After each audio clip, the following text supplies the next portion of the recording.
أعوذ بالله من الشيطان الرجيم بسم الله الرحمن الرحيم قد أفلح المؤمنون الذين هم في صلاتهم خاشعون صدق اللہ العظیم۔ 18ویں پارے کی ابتدا سورۃ المؤمنون سے ہو رہی ہے۔ یہ مکی سورت ہے۔ اس میں 118 آیات اور 6 رکوع ہیں۔ اس سورت میں دین کے اصول بیان کیے گئے ہیں۔ اس سورت کی ابتدائی 9 آیات میں مؤمنین کی 7 ایسی صفات بیان کی گئی ہیں جن کی وجہ سے مؤمنین جنت الفردوس کے مستحق ہو سکتے ہیں۔ وہ 7 صفات یہ ہیں۔ نمبر 1، وہ مؤمنین جو سچا ایمان رکھنے والے ہیں۔ نمبر 2، وہ مؤمنین جو نماز میں خشوع و خضوع اختیار کرنے والے ہیں۔ نمبر 3، وہ مؤمنین جو فضول کاموں سے بچنے والے ہوں۔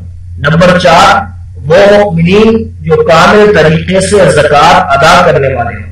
نمبر 5، وہ مؤمنین جو زنا اور فحش کاموں سے اپنے آپ کو بچا کر رکھنے والے ہوں۔ نمبر 6، وہ مؤمنین جو اپنی امانتوں کی حفاظت کرنے والے ہوں۔ نمبر 7، وہ مؤمنین جو نمازوں کی حفاظت کرنے والے ہوں۔ اس صورت میں اللہ رب العزت نے انسان کی تخلیق کے مختلف مراحل ذکر فرمانے کے بعد بعض انبیاء کے احوال کا تذکرہ کیے ہے اور مشرکین کے احوال سے بحث کی ہے۔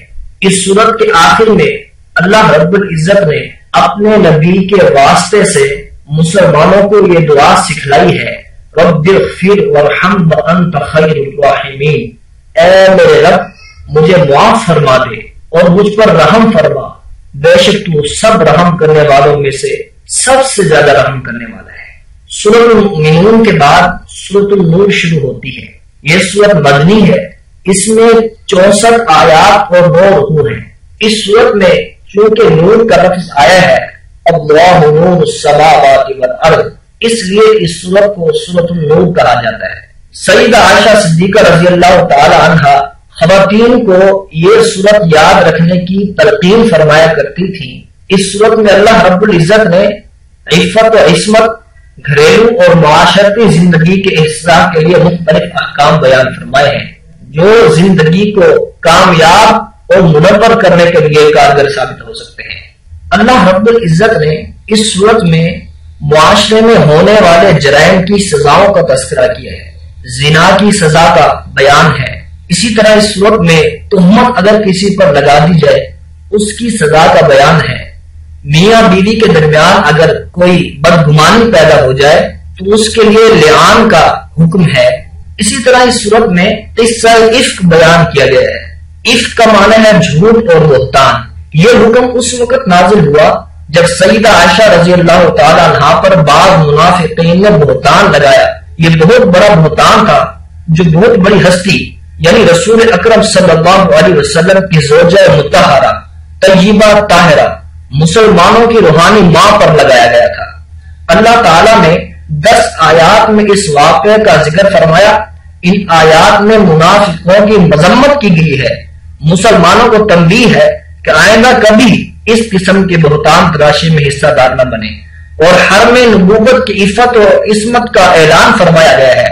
تاریخ انسانی میں ایسا پہلی بار ہوا ہے کہ کسی شخصیت کی پاک دامنی کا اعلان وحی کے ذریعے کیا گیا ہے۔ اسے سیدہ عائشہ صدیقہ رضی اللہ تعالی عنہا کی خصوصیات میں شمار کیا گیا ہے۔